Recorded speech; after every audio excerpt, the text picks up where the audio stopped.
Hi everyone, this is Aaron for Zollotech, and I wanted to show you iOS 7 on the iPad. As you can see, it's turned on. We can slide to unlock, but before we do that, we have a couple new options. We have Notification Center right from the home screen, or lock screen rather. And then below, we have our arrow to slide up, which gives us our quick settings. So you can see there's a song, we have Wi-Fi, Bluetooth, we can put it into Do Not Disturb, camera, those sort of things, all from the lock screen. We can also access the camera down here as well. Now this is a beta, so it's a little bit buggy, it's not ready for prime time yet, but you can see all the icons zoom in, and you can see how notifications look. Nothing really too dramatic here, but the folders are pretty neat. Everything kind of zooms back in. So if I tap here, tap on Netflix, you see it zooms in, tap on home, it zooms back out again. So it's pretty neat that way. The other thing they've changed, as you can see, is all the icons. Now, you may either like these or not like these. I personally don't care for the new icons, but I do like the way everything works. So here is my website. It's going to refresh here. That was actually a sneak peek of a new design I'm working on. But you can see here, it's Grove Case. I have some of the other Pure Gear reviews, and it doesn't look too much different other than if you notice right here as I slide up, it changes with a transparency of what's behind it. It has some graphic work going on there. If I hit the, I forget how we do this. I think it's this button.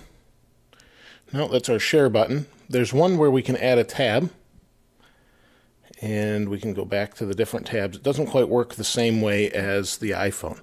So we'll go back home, and let's go to settings. Settings looks very, almost bland. It's just text, basically, and a couple little icons, and there's not really a whole lot going on there.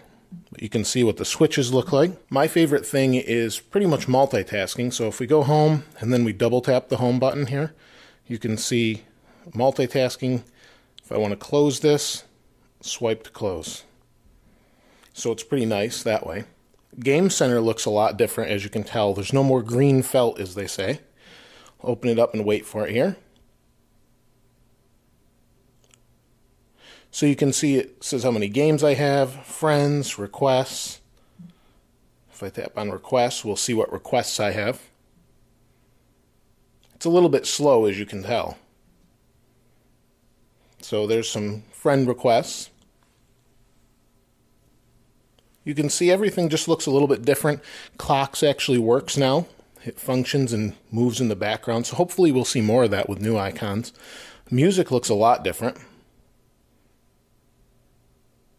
In fact, it reminds me a lot of Zune on Windows, which I actually really liked.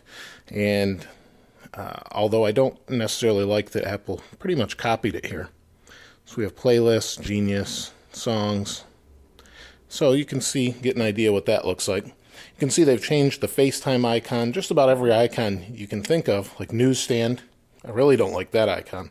But you can see there's Newsstand. I have a couple car magazines. And then Notes. So that's pretty much it as far as what it looks like. They did do some work where they took photos and kind of put them together for you into different events like they do on the Mac. So that's pretty nice. You can see this was a little guide I made, so it grouped them all together. Then there's shared and albums and collections.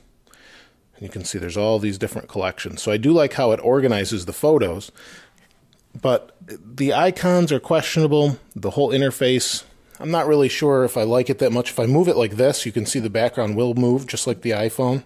So it gives you a sense of depth, which is kind of neat. But everything's really sluggish and in beta form right now. So you'll see here's calendar, real plain and simple, but you get the idea of what's going on. And that's pretty much it. So there isn't a whole lot more to show you.